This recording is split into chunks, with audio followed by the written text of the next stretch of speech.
Hola compañeros, compañeras, bienvenidos.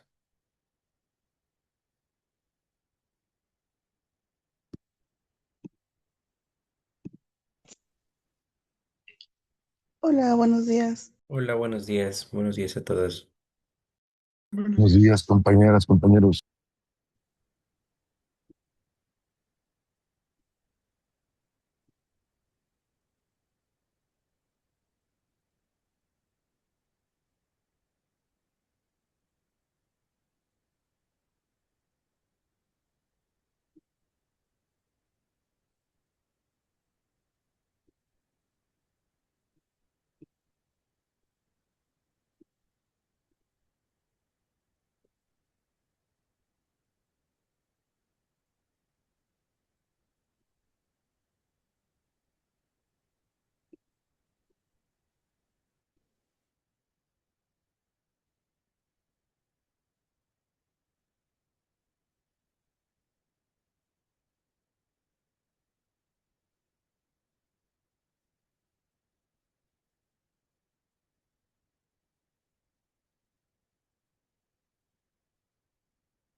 Hola, ¿qué tal, estimados todos? Bienvenidos y bienvenidas a esta nuestra primera sesión de este bloque temático.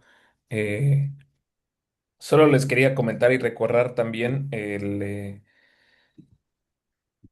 objetivo de este webinario desde nuestros territorios, conversaciones sobre derechos indígenas, que es una propuesta del Observatorio de Derechos de los Pueblos Indígenas junto con el Fondo de Defensores, cuyo principal objetivo es el análisis de la realidad y la actualidad de la agenda de los derechos de los pueblos indígenas, con el objetivo de crear un espacio de discusión acerca de las temáticas que nosotros consideramos importantes dentro de esta agenda y sobre todo también tiene el objetivo de difundir los análisis del observatorio, tener puentes con diferentes actores que nos permitan pues tener un primer acercamiento con todas estas organizaciones que desde diferentes espacios y lugares se encuentran planteando y proponiendo esta exigencia. En el bloque temático anterior estuvimos hablando ampliamente acerca de la relación entre los derechos de los pueblos indígenas y el agua, y en este caso, este es nuestro primer bloque para comenzar a reflexionar acerca de los derechos de de los pueblos indígenas frente a la crisis climática y energética, sobre todo ante esta coyuntura que enfrentan diferentes territorios de la ofensiva y el avance de diferentes proyectos extractivos y en donde consideramos que pues es necesario poder plantear desde el análisis de diferentes conceptos cómo se van rearticulando todas estas todos estos proyectos que amenazan la vida y los diferentes territorios indígenas. Y hoy estamos iniciando este primer bloque con esta charla de la doctora Mina Navarro, que es activista, socióloga y profesora investigadora del Instituto de Ciencias Sociales y Humanidades de la Universidad Autónoma de Puebla y que ha publicado diferentes libros y diferentes estudios reflexionando desde estos, estas categorías que son bastante útiles y que nos permiten extender el entendimiento acerca de cómo funcionan todas estas coyunturas. Le agradecemos mucho que esté aquí, su presencia y que también vaya a compartir esta reflexión y estas propuestas a partir del concepto de zonas de sacrificio, que nosotros también consideramos que es uno de los conceptos necesarios para poder comenzar a repensar esta crisis que atravesamos los pueblos y que atraviesa toda América Latina frente a esta ofensiva extractiva. Así que muchas gracias a la doctora Mina Navarro y le agradecemos que esté aquí con nosotros.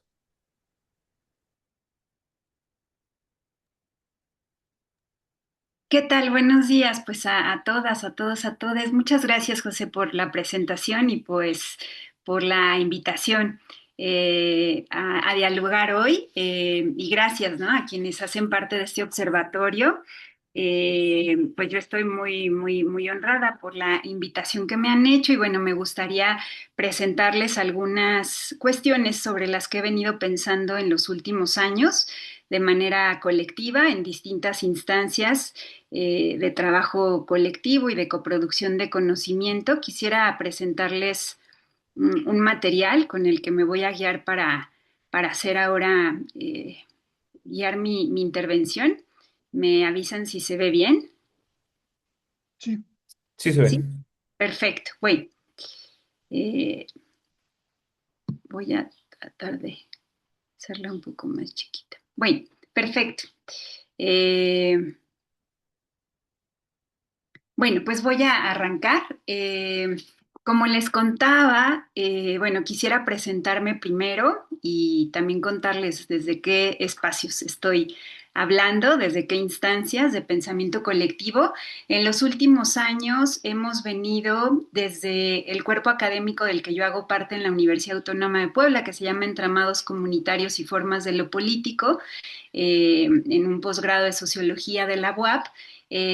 Bueno, desde esa instancia y desde un poco antes también yo he venido trabajando con las y los compañeros de Un Salto de Vida. Ellos son un colectivo que se ubica principalmente en el municipio del Salto y de Juanacatlán, muy cerquita, digamos, son pueblos ribereños del río Santiago, a escasos kilómetros de la ciudad de Guadalajara. Y bueno, este lugar, este territorio de vida, como nos gusta decirle en primera instancia, a a este, digamos, a este espacio, bueno, pues en los últimos años se le han venido imponiendo una serie de políticas y de mandatos de sacrificio a partir de un desarrollo muy feroz de más de un corredor de más de 800 industrias, un basurero que aloja los residuos de la ciudad de Guadalajara, en fin, son una serie de problemáticas las que ellos se enfrentan y bueno, desde este espacio, desde este territorio de vida y desde donde yo trabajo,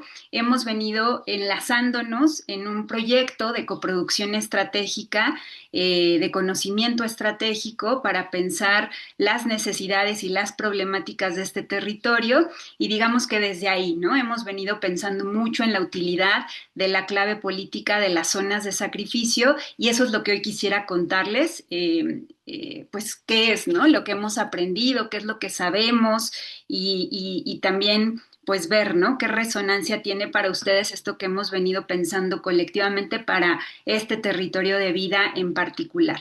¿No? Entonces, además esto, digamos, se acompaña de un contexto creciente del que ustedes seguramente saben e incluso son parte, pues de denuncia y de tratar de llamar la atención, de visibilizar, ¿no? Lo que nos parece importante denominar como devastación radical de la vida, estos terricidios de los cuales habla Moira Millán, una compañera mapuche, que a través de esa categoría, de esa clave, terricidio, ella nos lleva a pensar, ¿no? Estos asesinatos contra la vida, contra las formas de vida humanas y más que humanas, que están, bueno, en todo el planeta, en la Tierra, volcándose, ¿no? De forma cada vez más feroz y lo importante que es conectar estos dolores para también conectar las luchas e ir complejizando nuestras miradas sobre las violencias, ¿no? Que están arremetiendo contra el tejido de la vida del que somos parte. Entonces, bueno, eso está pasando yo creo que de forma muy visible en todo el planeta. Hay cada vez más denuncias, ¿no? Cada vez más luchas, voces colectivas que se levantan y que tratan de hacer audible, ¿no? Estos dolores de la tierra y esa radicalización, ¿no? Que se está dejando ver, dejando sentir en cada vez más puntos, ¿no? En cada vez más zonas del planeta. Entonces, para nosotros, desde este colectivo que conformamos, que se llama Colectivo Luchas y Horizontes para una Transición Ecopolítica, en la cuenca alta del río Santiago, a partir de la convergencia de nosotras desde la universidad y el colectivo Un Salto de Vida, pues nos ha parecido muy importante poder producir sentido crítico, poder producir unas interpretaciones que nos ayuden, ¿no? A corroer el sentido común dominante, lo que generalmente se nos dice, o esas lecturas dominantes sobre la realidad y tratar como de horadar esas lecturas dominantes y tratar de generar vocabularios, herramientas, estrategias, ¿no? Que nos ayuden a ir más allá de eso y poder nombrar, ¿no? Desde lo que sabemos que está pasando, poder producir conocimientos y en este caso nos ha importado mucho poder generar herramientas que nos ayuden a entender qué pasa en aquellos lugares donde de forma extraordinaria se están concentrando los daños de estos metabolismos del capital y esos contenidos cada vez más destructivos de esos metabolismos y que se están transfiriendo a unos lugares en particular y en esos lugares eso se está viviendo de forma concentrada y que no es reciente, tiene mucho tiempo atrás esto, hay capas, ¿no? Que se van como sobreponiendo, entonces nos importa mucho poder entender esas, como decimos, expresiones más radicales de la devastación socioambiental y el papel que juega la violencia en esa devastación. Entonces, digamos que ese es el punto de partida, ¿no? Que nos ha animado a entender lo propio, pero también tratando de conectarnos con otras realidades que también están viviendo lo mismo. Entonces, la clave de zonas de sacrificio ha sido interesante, ha sido útil también para esto. Para este objetivo, este propósito político. Y digamos que una de las tareas que nos dimos hace un par de años, un poquito quizá más, fue tratar de rastrear la historia del concepto, porque el concepto zonas de sacrificio llega a México de forma mucho más tardía que a otros países, a otras realidades de América Latina, y cuando llega, bueno, hay un ejercicio de reapropiación del concepto, pero no es que, digamos, su contexto de origen es el latinoamericano, ¿no? Tiene otro origen, entonces nos pareció importante como rastrear esa historia, entender de dónde venía, ¿no? Cuáles habían sido como las vueltas que había tenido ese concepto para también entender, ¿no? Desde dónde nosotras podíamos o no hacer uso de este concepto, asumiendo también que los conceptos están cargados, ¿no? De historias y de contenido, ¿no? Entonces, en este caso, el concepto zona de sacrificio surge en el contexto de la Guerra Fría y fue usado para designar por el gobierno estadounidense áreas que estaban profundamente contaminadas por la radioactividad ocasionada por la minería de uranio y los desechos tóxicos que se desprendían de la generación de armas nucleares, digamos, de aquellos tiempos, ¿no? Entonces, todo esto, como digo, en el contexto de la Guerra Fría y de esa competencia armamentística entre Estados Unidos y la Unión Soviética, ¿no? Estos dos polos en los que se organizaban las relaciones geopolíticas en aquel entonces. Entonces, es interesante ver que esta noción surge, ¿no? Desde los gobiernos para denominar estas áreas que muy explícitamente se llamaban así, áreas nacionales de sacrificio, ¿no? Desde los 70 más o menos empiezan a haber una serie de impugnaciones a esta realidad,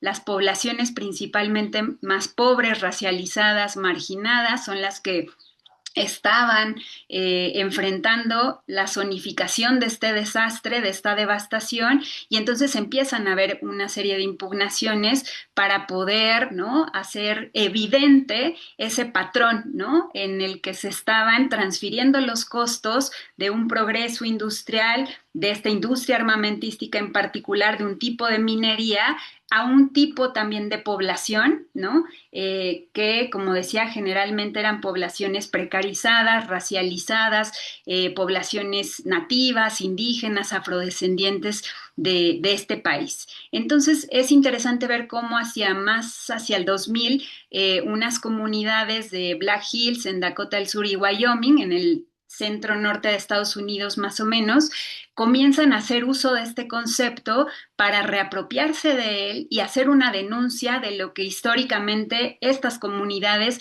venían enfrentando por esta transferencia de los costos de este tipo de industria, ¿no? Entonces ahí es cuando hay esa apropiación desde la lucha de estas gramáticas, de esta noción en particular. Entonces, bueno, así es un poco como surge el concepto en términos también de pensar cómo los conceptos están en disputa y hay claramente tensiones, ¿no? En los conceptos y es interesante en este caso ver cómo hubo pues este ejercicio de reapropiación. En el caso del sur global y en particular de América Latina, pues se va resignificando este concepto también, Pero si hacemos también un recorrido más genealógico de las palabras, nos damos cuenta que en América Latina, alrededor de los 80, de los 90, del siglo pasado, más bien el concepto que comenzó a aglutinar muchas de estas luchas, ¿no? Contra la devastación socioambiental o contra esta ofensiva extractivista que ya estaba arremetiendo con mucha fuerza, el concepto paraguas, digamos, que empezó a servirle a muchas luchas para hacer esa denuncia, fue el de justicia ambiental. ¿No? Entonces es interesante pues hacer también el recorrido de cómo la justicia ambiental para América Latina fue central y después cómo este concepto se fue hermanando con otros conceptos incluyendo el de zona de sacrificio, ¿no?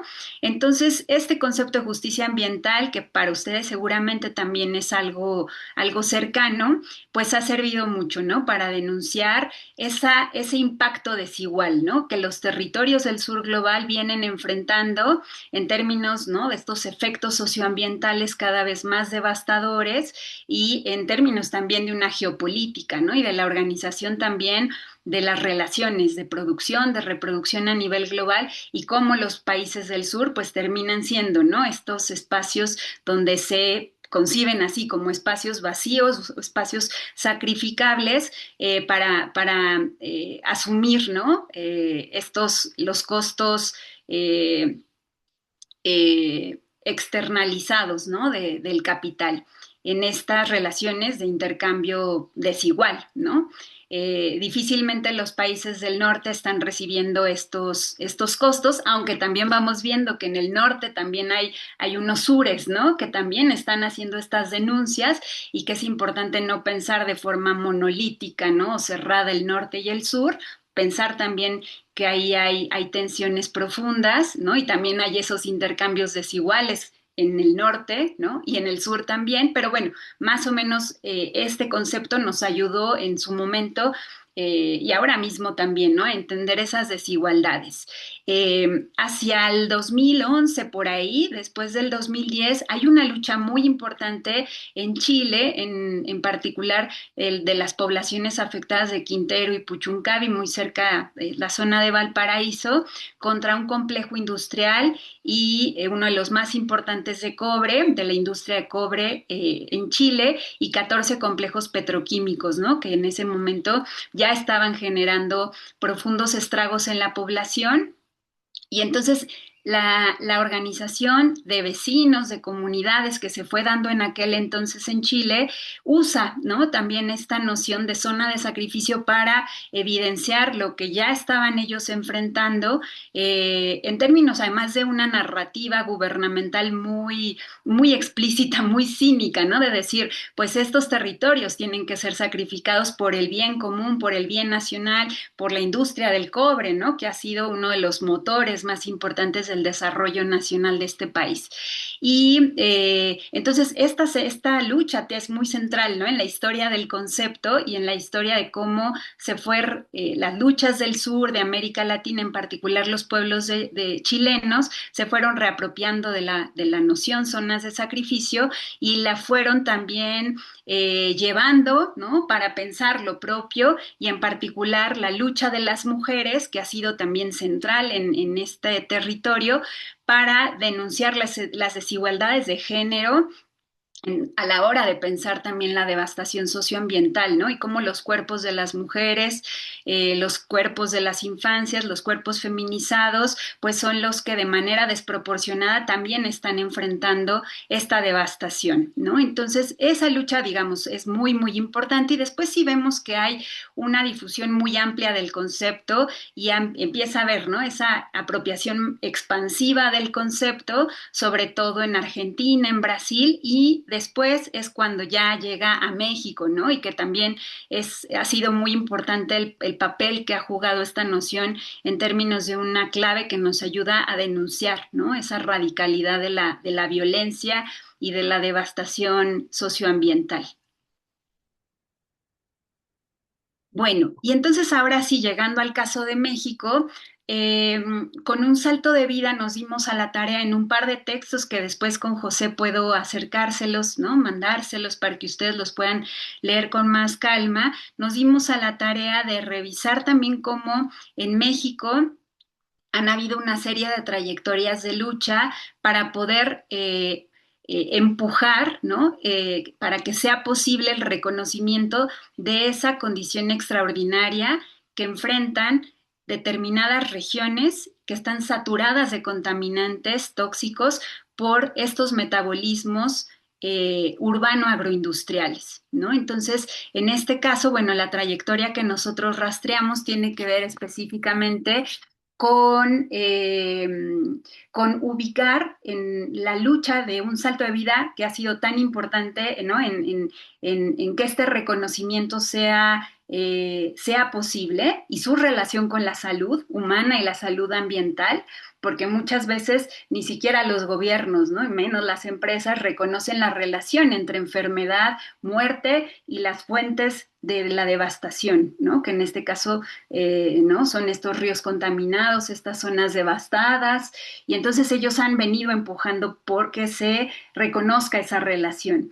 Se reconozcan las fuentes del problema y lo que eso está generando, los estragos que eso está generando en los territorios que ellos habitan.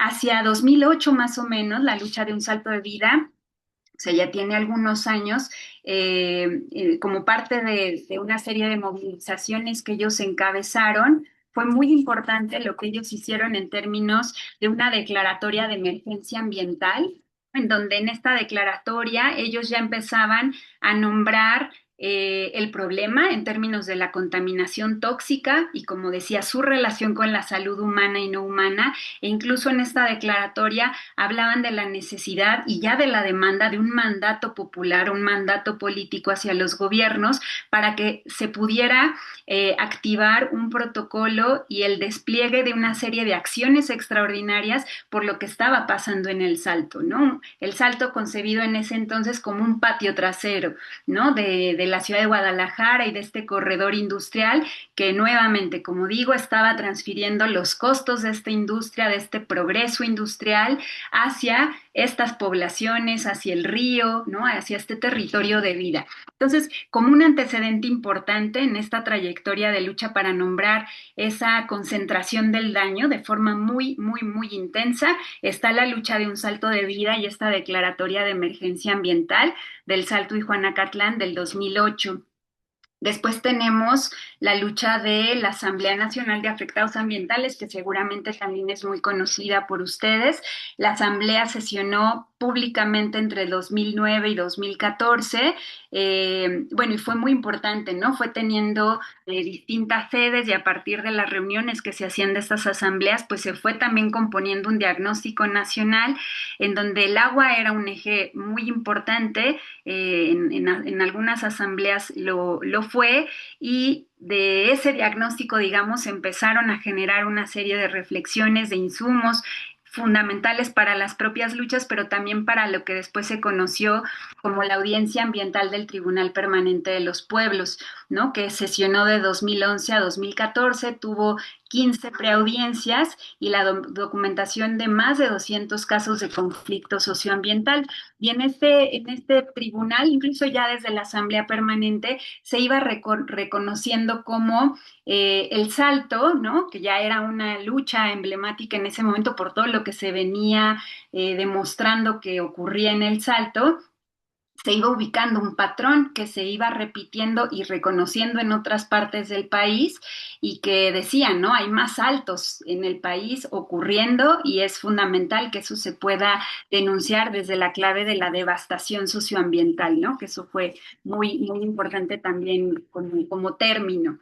Y finalmente está la caravana del Toxitour, en México, que recorrió 5 regiones, ¿no? De estas áreas, de estas zonas saturadas de contaminantes por estos metabolismos urbano-agroindustriales, y que fue muy importante en 2019 todo el recorrido que se hizo por este Toxitour, esta caravana que se iban recorriendo entre pueblos y se iban compartiendo experiencias, pero también se iban presentando informes, resultados, ¿no?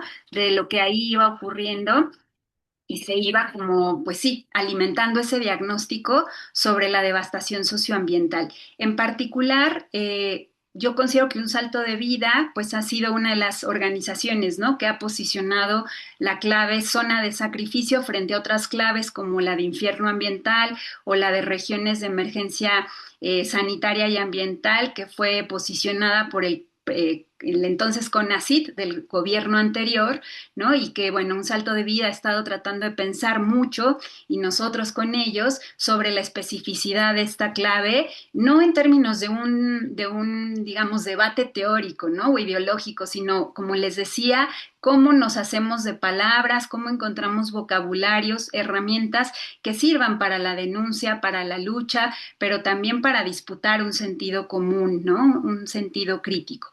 Y en este caso, pues quiero así como puntear algunas de las reflexiones, ¿no? Que hemos nosotros desde este colectivo pensado en torno a lo importante que es posicionar este concepto en el debate público y posicionarlo también en términos de cómo ha sido un concepto reapropiado por las propias luchas para poder iluminar y evidenciar lo que ellos están enfrentando en sus territorios, ¿no? Entonces, bueno, como les decía, el concepto ha servido para denunciar esas expresiones más radicales de la devastación y de la violencia del capital, y algo que hemos tratado, ¿no? Como de teorizar sobre el concepto es que en muchos lugares hay ciertos procesos de despojo y, ¿no? Y incluso la idea zona de sacrificio está sirviendo para denunciar esos procesos de despojo, pero vemos que una especificidad de las zonas de sacrificio es que se ha dado históricamente o ya desde hace décadas una compleja superposición, ¿no? Como que se van traslapando y esto ocurre de forma simultánea, dinámicas de despojo y de explotación múltiple, ¿no? No es solo un proceso de despojo que se va, ¿no? Como arremetiendo en los territorios, sino son como eso, procesos y capas, ¿no? Que se van complejizando, que se van superponiendo, que se van retroalimentando entre sí en favor de estos intereses urbano-agroindustriales, porque generalmente están esos tres componentes, ¿no? El tema de lo urbano, pero también el tema de la industria y también el tema de la agroindustria. Por eso hablamos de metabolismo agroindustrial. Y entonces esto está generando profundos cambios metabólicos, ¿no? Nos gusta pensar cómo estos cambios metabólicos tienen que ver con una capacidad necrótica del capital, ¿no? La necrosis, cuando ocurre en el cuerpo humano o en el cuerpo o a nivel de los tejidos vivos, genera lesiones traumáticas sobre estos tejidos. Lesiones traumáticas que generalmente son irreversibles, ¿no? Que generan fracturas, trastornos metabólicos profundamente hondos y donde se van expropiando capacidades de autorregulación de los tejidos vivos. Y eso no ocurre todas las veces, ¿no? Entonces es como esta saturación de contaminantes está mermando funciones ecológicas básicas, ¿no? De los sistemas vivos. Esa es otra característica que vemos de las zonas de sacrificio. Y por otro lado, algo que ha sido muy importante de denunciar y de evidenciar ha tenido que ver con entender que estas zonas de sacrificio no son accidentes, porque muchas veces así se plantean las narrativas de los gobiernos y de las empresas, ¿no? Como hubo la contaminación de esta zona es porque hubo un accidente, ¿no? De la minera que se le rompió uno de los diques y bueno, ¿no? Eso generó el problema. Y acá lo que decimos es que hay una planificación del desastre, ¿no? Esto significa que hay un cálculo premeditado de empresas y de estados para que en ciertas zonas, ¿no? Se den estas transferencias, ¿no? Del daño, de la devastación, y que sean otros, en este caso la naturaleza y los cuerpos humanos y las comunidades bióticas, ¿no? En general, quienes amortigüen, ¿no? Esos costos que las empresas no van a pagar y que los estados no están obligando a las empresas a pagar pagar, alguien más está pagando las facturas, ¿no? Por eso hablamos de la externalización de los costos, porque los empresarios no están internalizando esos costos en sus cuentas y los están lanzando para que otros sean quienes los paguen, ¿no? Y en este caso nuevamente se repite ese patrón que se venía denunciando desde los 70 en Estados Unidos de ese racismo ambiental, ¿no? Esa injusticia ambiental en donde ese patrón significa, ¿no? Ubicar que la zonificación del desastre no se da en no se da en cualquier lugar y no se afecta a cualquier población, ¿no? Son poblaciones específicas que tienen ciertos rasgos, ¿no? Y que están ubicados, ¿no? De manera desigual, ¿no? En las relaciones de desarrollo del capital. Entonces, bueno, esto de la planificación del desastre es algo que nos ha parecido muy importante decirlo frente a esa narrativa, ¿no? Que plantea como que las cosas fueran un accidente o fuera algo extraordinario. Y no, es la norma, ¿no? Esto es una cosa de que así es, así opera el capital. Por otro lado, bueno, como les decía, está el tema de la intoxicación, ¿no? Metabólica y que nos ha parecido importante ir viendo cómo en el Salto y en otros lugares, otros saltos, lo que va ocurriendo es esto que Enrique Enciso, un compañero de Un Salto de Vida, ha nombrado como un Chernobyl en cámara lenta, ¿no? Como estos desastres que tienen una violencia lenta que no es explícito, pero que si uno los va reconstruyendo a lo largo de la historia, pues vas viendo, ¿no? Cómo se han ido dando esos cambios metabólicos, como esos niveles de envenenamiento se van volviendo crónicos y van generando, ¿no? Estas afectaciones. Entonces son exposiciones prolongadas, ¿no?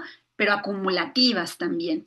Y para ello, pues nos ha parecido importante hacer un ejercicio de ir viendo cómo se van produciendo los sacrificios, los mandatos de sacrificio en los territorios, ¿no? Y una herramienta que ha sido útil y que la hemos recuperado precisamente de las compañeras de las mujeres en zonas de sacrificio en resistencia de Quintero y Puchuncavi, y en particular una investigadora que se llama Paola Volados, es la herramienta de la genealogía del desastre. Y algo así tratamos de hacer también para la cuenca alta del río Santiago, para poder ir como armando el rompecabezas de la devastación y darnos cuenta desde dónde viene esto y qué condiciones son las que lo han hecho posible, ¿no? Y nos hemos dado cuenta que el problema pues no tiene que ver solamente con el neoliberalismo, ¿no? Y esta apertura comercial con el Tratado de Libre Comercio, vino de más atrás, no tuvo que ver solamente con el modelo de desarrollo de sustitución de importaciones, ¿no? Y cuando este corredor industrial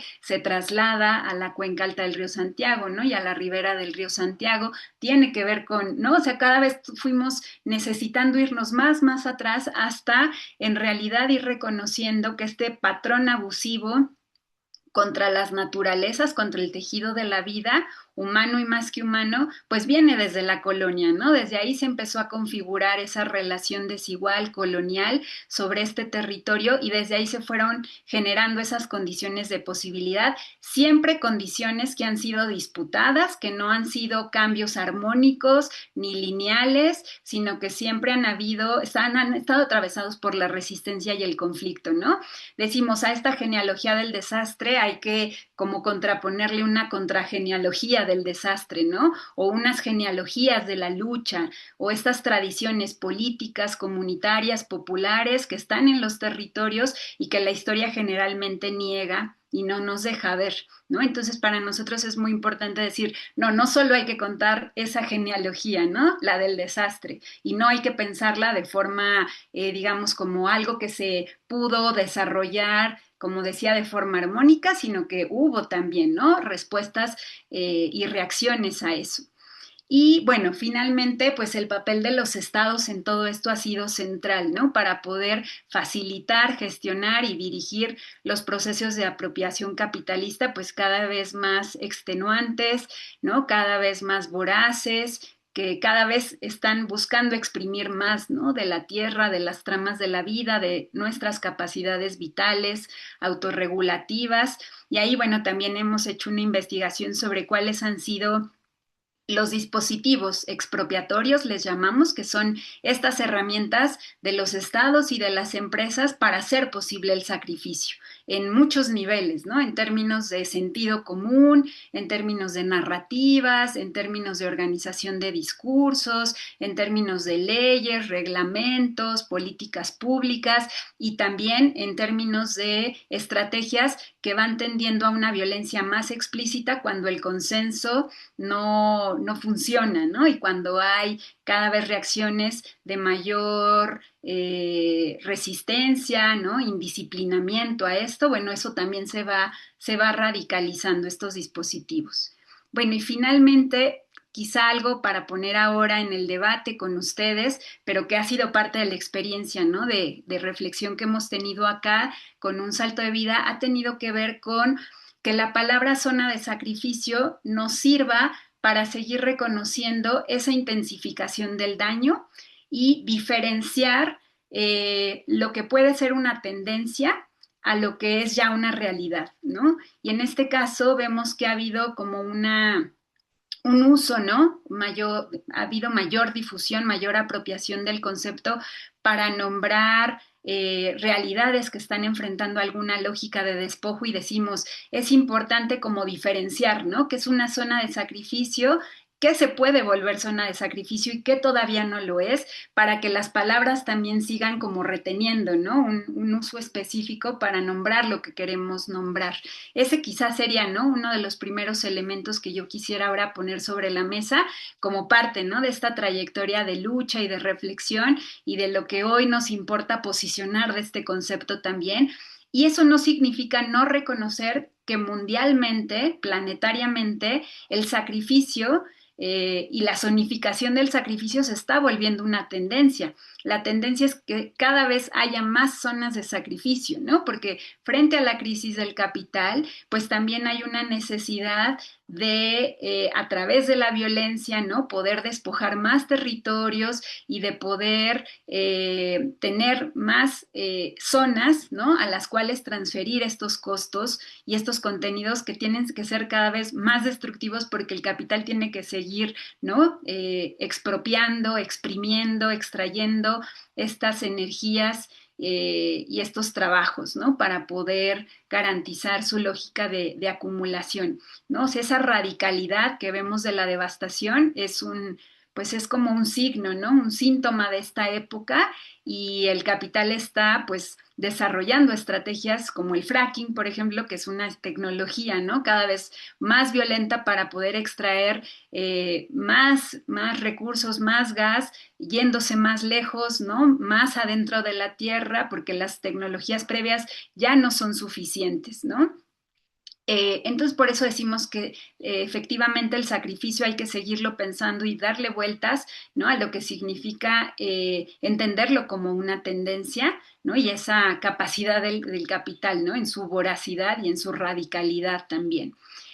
Pero por otro lado, y no queremos dejar de insistir en esto, nuestro entendimiento del daño y de la devastación siempre está acompañado de lo que nosotras hemos nombrado como persistencias de vida. Pensamos que es fundamental mapear el daño y entenderlo, entender su lógica, pero no dejar tampoco de reconocer cuáles son las capacidades de la vida para hacerse, para abrirse camino, ¿no? Y cuáles son las capacidades de la lucha también para lanzarse, ¿no? Una y otra vez, a pesar, ¿no? De la dureza del momento, ¿no? De la dominación. Entonces, bueno, para nosotras es fundamental en este caso el entendimiento más profundo, más ecológico de cuáles son las posibilidades de regeneración de la tierra y de nosotras y nosotros como parte de la tierra, de cuidar esos saberes, de entender cuáles son esas funciones ecológicas que han sido expropiadas y que necesitamos recuperar, ¿no? Y que hoy las luchas ecopolíticas, las luchas por la regeneración, por la recomposición de la tierra, de los vínculos, pasa por eso, ¿no? O sea, pasa por esos entendimientos profundos de lo que implica la regeneración, la recomposición en medio del daño, en medio de la guerra, ¿no? En medio de la violencia, cómo sanamos, ¿no? En medio del daño, en esos contextos que difícilmente estamos pudiendo bloquear, ¿no? Que difícilmente estamos pudiendo desactivar plenamente. Hay luchas, hay luchas que han logrado éxitos, ¿no? Y que han logrado vetar parcialmente ciertos proyectos, pero sabemos que eso no es temporal, no se puede bajar la guardia, entonces es como en medio de esos escenarios, ¿no? De profunda contingencia, no dejamos de pensar y de actuar, ¿no? Eh, en la proyección de estos procesos, ¿no? De regeneración de las fuerzas y de las energías vitales. Y en ese sentido también algo, ya para terminar, para lo que nos ha sido útil esta categoría de zonas de sacrificio con estos contenidos específicos, ha tenido que ver con no pensar las zonas de sacrificio como espacios impermeables, infranqueables, que solo afectan a quienes viven ahí, sino entenderlos como parte, ¿no? De nuestro tejido de la vida, de esta trama de la que somos parte y de lo importante que es pensar y pensar las luchas que ahí están, ¿no? Poniendo el cuerpo en esas primeras líneas, franjas de exposición, aprender de ellos, sentimos que hay ahí como un reservorio muy importante, ¿no? De saber hacer, ¿no? En términos de cómo se enfrenta la enfermedad, la muerte, pero también cómo se están haciendo estas lecturas muy finas sobre la regeneración de la vida, ¿no? Y de esas fuerzas telúricas de las que habla Moira Millán también, como esos saberes de la tierra, ¿no? Que están hartos del terricidio y que entonces la clave de zona de sacrificio está buscando desde nuestro punto de vista o desde el trabajo que hacemos, también animar sentidos de obligación y de responsabilización colectiva, ¿no? Los daños no solo los están recibiendo ellos, los estamos, sí ellos en primera instancia, porque hay una distribución desigual del sufrimiento y del daño, pero necesitamos también conectarnos, ¿no? Como pueblos de la tierra para entender estos metabolismos cada vez más complejos del capital y solo así, ¿no? Digamos, podremos ponerle un límite a este daño desde, ¿no? La articulación de las luchas desde sus agravios, ¿no? Pero desde el entendimiento también de que el agravio de cada quien hace parte de un agravio más grande y común y general. Bueno, pues eso digo hasta ahora y más bien, pues si podemos abrir este espacio para conversar, me daría mucho gusto.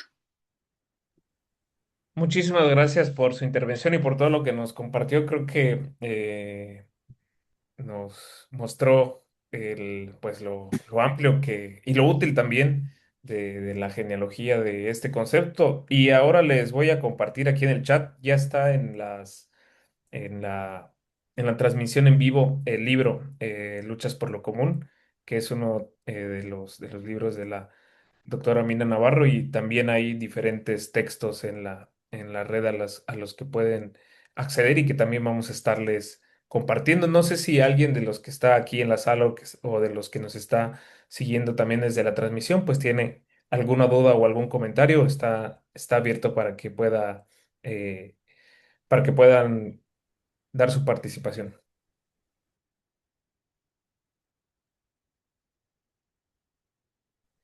Bueno, yo tengo una pregunta. Buenas tardes, soy Roberto Márquez. Este, Gracias por la plática, doctora. Me pareció muy interesante y muy buena su plática. Y quería preguntar si hay algún listado, alguna fuente donde podamos encontrar todas estas zonas de sacrificio aquí en México. Uh-huh. Sí, pues mira, bueno, no sé, José, tú me indicas, mejor juntamos No, no, no. algunas preguntas porque Eric también Ah, muy levantó la bien. mano, por si digo, se van repitiendo y bueno, Ok, yo voy apuntando, perdón, me adelanté. sí, Adelante, gracias. Eric. Ay, hola, no soy Eric, soy Tatiana, pero Ah, aquí estamos juntos, escuchando. Oye, Mina, yo quiero saber, o sea, mencionaste ahorita que es importante, ¿no? Distinguir como lo que podría ser una zona de sacrificio de la que ya es una zona de sacrificio y no sé si incluso pensar como,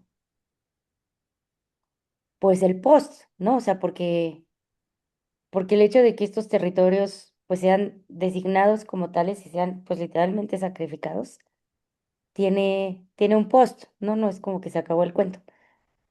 Y entonces como, o sea, ¿cómo podemos pensar los que están como en peligro de ser? poco por pensar en este asunto de, pues de construir no desde la reactividad de cuando ya tenemos el drama encima, sino también de cómo pensar pre. Em,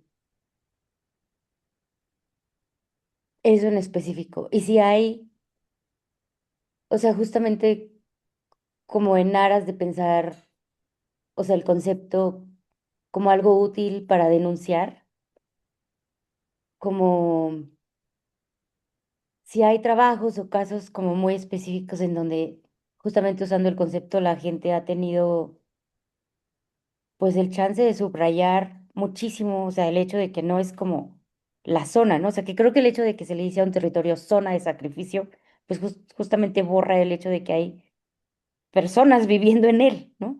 O sea, y que parte de lo que se sacrifica, pues no solamente es el territorio de vida, somos las personas con vida, ¿no? Y como, no sé, como quienes le han entrado como por ese rollo y si hay como algunos casos, pues no sé si emblemáticos, pero que quizá nos puedan servir como para pensar. Y ya, gracias.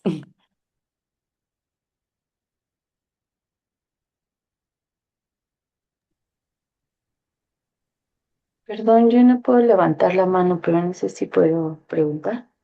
Sí, claro, adelante. Gracias. Gracias, doctora. Creo que en términos de enseñanza, este término, digamos que permite, ¿no?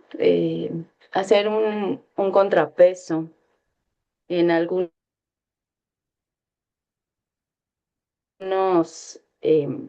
programas donde a lo mejor los estudios sobre vulnerabilidad y riesgo ambiental, que los efectos del sistema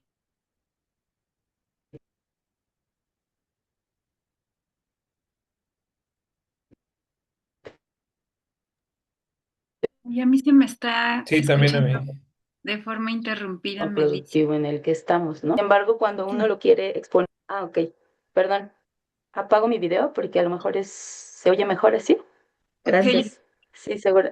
He de tener poquita internet, poquita señal. Y Sí, lo que decía es que en términos de la enseñanza, cuando uno quiere introducir conceptos como este a alumnos de licenciatura que no vienen de las ciencias sociales, yo soy bióloga y doy una clase para biólogos, y me parece, decía que este concepto se contrapone a otros conceptos, ¿no? Que tienden a blanquear estos efectos del sistema productivo, pues uno se encuentra con la dificultad de la poca formación que hay ya en los bachilleratos públicos y privados, pues no se diga, respecto a la enseñanza de el sistema social desde estas bases del sistema productivo, ¿no? O de la economía.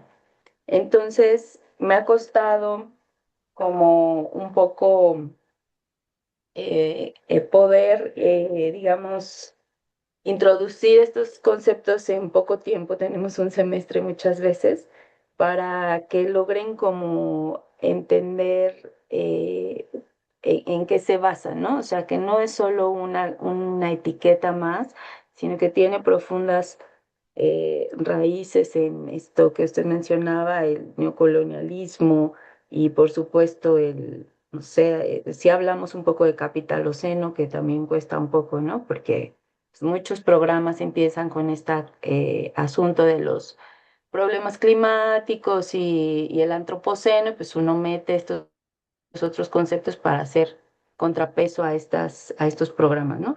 Entonces, bueno, lo que decía es que este concepto de, por ejemplo, de metabolismo, que usted llamó urbano agroindustrial, me parece como que podría ser para mí un concepto que una este gran hueco que siento como docente, ¿no? Sin embargo, con sinceridad, es un concepto que no entiendo del todo y pues la petición es eso, si nos puede no sé, dar algunas claves en términos docentes para abordarlo y algún material que pueda ser sencillo para, insisto, personas que no están estudiando ciencias sociales. Muchas gracias. Muchas gracias. En adelante, Nancy. Hola, buenos días. Bueno, como ya lo comenté, mi nombre es Nancy y quiero dar mi participación en el enfoque estudiantil. Muy bien lo decía la anterior, me parece que era una profesora. Yo soy estudiante de la licenciatura de Ciencias Urbanas en la Rosario Castellanos y es mi primer semestre. Y efectivamente hay muchos tecnicismos que aún tenemos en cuanto a definiciones. Me gustaría como que abordarlos más o que los aborden un poquito más. Yo creo que pues, o sea, a lo mejor este seminario no es para principiantes o algo así, ¿no? Pero, y sin embargo, también toma como parte de ahorita los libros que compartieron, también se parte de nosotros, ¿no? Que, por ejemplo, en mi caso, tengo que, para dar una mejor opinión o una mejor participación posteriormente, leerlos para entender más el tema, ¿no? Sin embargo, se me hace muy importante este tema porque justamente mi carrera habla como de esto, ¿no? Me mencionaron profesores, el de el libro de de la chinampas en la megalópolis, Toledo, y justamente habla de todo esto, ¿no? Que hoy mencionaron. Y no, hombre, gracias porque nos amplían más la visión o la ecovisión de nuestra carrera o de cómo poder entender aún mejor las lecturas o los términos, ¿no? Entonces sí me gustaría que posteriormente habláramos un poquito más, o bueno, dijo, habláramos, se hablará que son ustedes los expertos en el tema sobre tecnicismos o qué conlleva, ¿no? Porque, por ejemplo, yo cuando leí sacrificios, lo primerito que se me viene a la mente es como que sacrificio humano, ¿no? No sacrificio de de una región.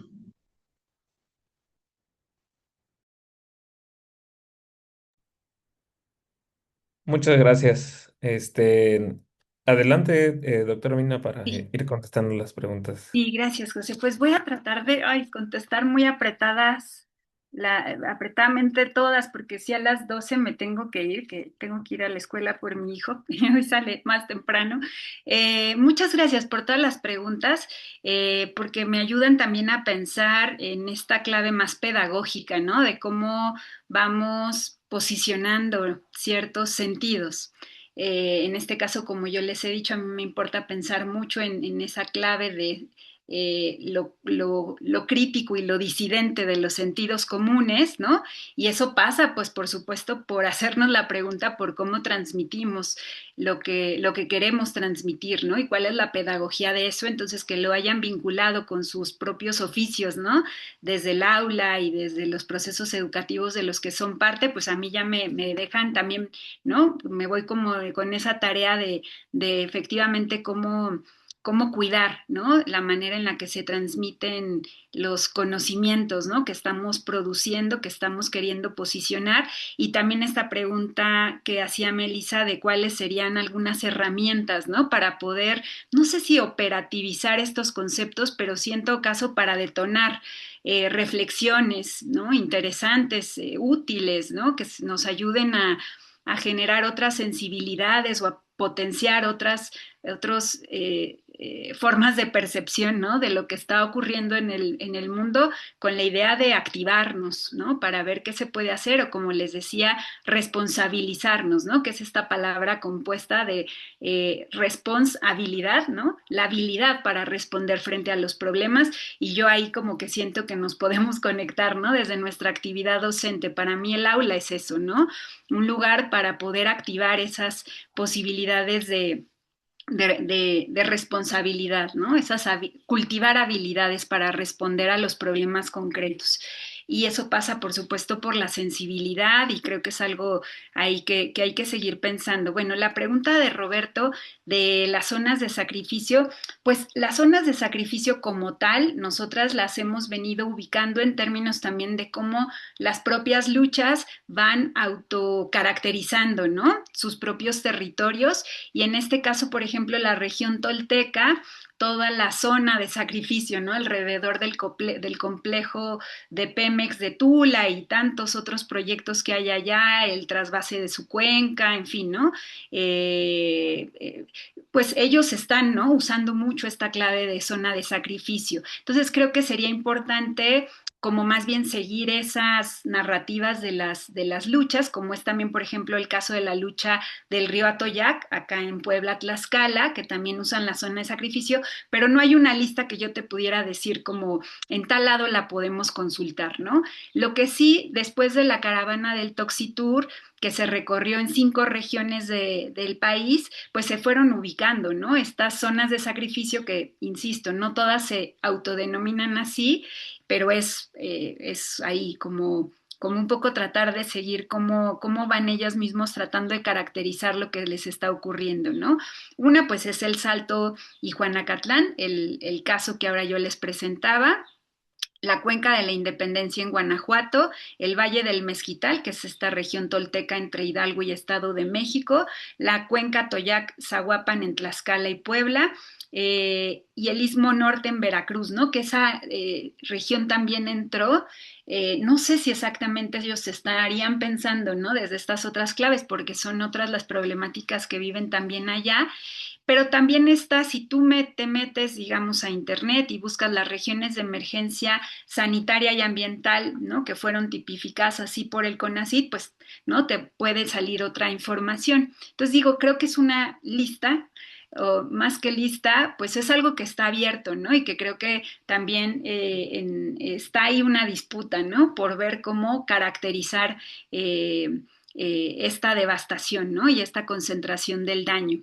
Lo que decía Tatiana, ¿no? De cómo pensar, ¿no? Los lugares donde todavía no son zonas de sacrificio, pero están en peligro de ser, pues yo lo plantearía exactamente así como tú lo dijiste, por eso me gusta pensar en la idea también de la tendencia del sacrificio y no dejar de reconocer lo importante que son estos intercambios de experiencias, ¿no? De cómo las zonas de sacrificio, como dicen los compañeros y compañeras de un salto de vida, podemos ser un espejo de las otras luchas, ¿no? Para que se empiece como a visualizar lo que puede venir o cuál es la tendencia y lo importante de la lucha, ¿no? Para evitar eso. Entonces, como que estos ejemplos sirven de eso, ¿no? O sea, estos casos sirven de ejemplo para como visualizar lo que se puede venir en un sentido como de futuro, ¿no? Entonces, bueno, como que por ahí iría la discusión, pero no hay, o sea, no hay como una conceptualización, ¿no? Para ir ubicando como los niveles, ¿no? O, por ejemplo, pensábamos en algún momento si sería importante hablar de tipologías de zonas de sacrificio, quizá también es otra salida. Les puse en los comentarios una liga a un dossier que publicamos precisamente compañeros de Un Salto de Vida y de entramados comunitarios del área del que yo hago parte, que se llamó así, Zonas de Sacrificio, y es un dossier donde hay varios textos pues que están tratando de pensar, ¿no? En este debate y muchas experiencias relacionadas con esto y hay un texto que habla de una tipología de zonas de sacrificio, que es un texto de Carlos Tornel, ¿no? Quizá, ¿no? Valdría la pena, les recomiendo leerlo porque es algo que, pues así, estamos discutiendo, ¿no? Y lo importante es ver qué palabras nos van siendo útiles para nombrar lo que queremos denunciar y visibilizar. Y la clave de metabolismo urbano agroindustrial es de Ramón Fernández Durán, te recomiendo mucho leerlo. Era de un colectivo, ya murió, que se llama Ecologistas en Acción de España y tiene materiales pues que yo siento que han tratado de pensar mucho en lo pedagógico, ¿no? Entonces te invitaría más bien a que revises directamente ese material que es muy interesante, si lo pones así directo y hay un libro que también en el que desarrolla esta noción que se llama planetas de metrópolis, porque él piensa mucho en las lógicas de urbanización y en esa tendencia de urbanización del planeta. y ahí, ¿no? Expone este concepto. Y bueno, pues yo lo dejo hasta aquí. Muchas gracias por sus preguntas y bueno, por este diálogo, ¿no? que hemos tenido. Y pues seguimos en contacto, José. Gracias por la invitación. No, muchas gracias, por su tiempo y por haber respondido, en estas preguntas. Esta primera sesión va a tener un registro en YouTube y ahí pues van a poder seguir haciendo el intercambio y también va a estar en nuestra página y vamos a pasar también las preguntas a Abraham de Abraham Koyik para que también continúe el intercambio y muchísimas gracias por asistir, compañeros y compañeras, a esta sesión y pues nos vemos en la próxima sesión. Muchas gracias. Muchas gracias. Muchas Gracias. gracias, Hasta muchas luego. gracias. Gracias, Gracias. Perdón, adiós. ¿cuál es el Gracias. canal de YouTube? Muchas ¿Cómo se gracias. llama? Sí, ahorita se los comparto aquí en el chat. Muchas gracias. Ahí pueden checar nuestras sesiones anteriores en donde hablamos acerca de la relación entre los derechos de los pueblos indígenas y el agua. En un momento más se los paso. De todas maneras, lo vamos a volver a repostear en nuestro sitio en nuestras redes sociales, el, eh, este canal. Y ahí vamos a subir este registro, como les comentaba. Compañeros y compañeras, aquí está. Es ahí. Muchas gracias. No, gracias a ustedes por asistir. Nos vemos en la próxima sesión. Espero que también nos puedan acompañar. Gracias. Muchas Sí, gracias, hasta gracias. luego. Muchas gracias. Sí. Hasta luego.